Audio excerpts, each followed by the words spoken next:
everyone. Today I'm going to be talking about the 3 different approaches to the development of criterion related standards. So the 3 different approaches are judgmental approach, normative approach, and empirical approach. So we can go ahead and start talking about judgmental approach.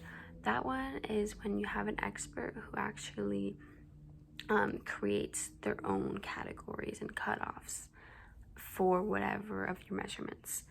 So, for example, you can think of the expert creating the categories to determine whether or not you are considered overweight or obese.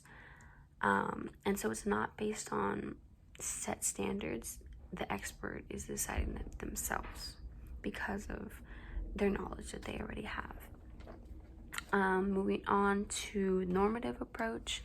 So that one is when you create categories based on existing data.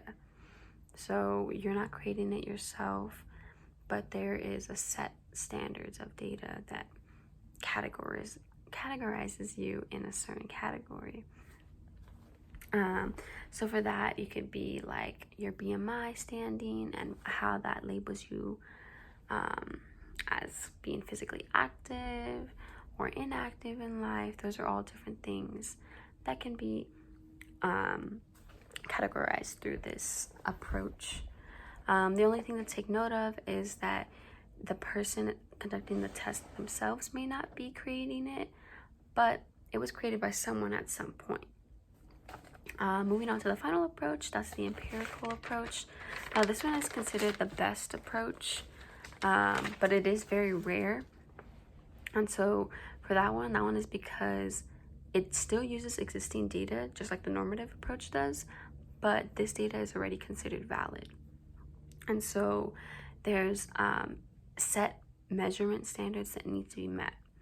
So you can think about a firefighter. When you think about a firefighter, they have to have these skills already set, and because they're in charge of saving lives, that's who we think of to save lives. So you want to make sure that they meet every one of those standards, and it's what's expected of them. And yeah, that's all of the 3 different approaches. Thank you.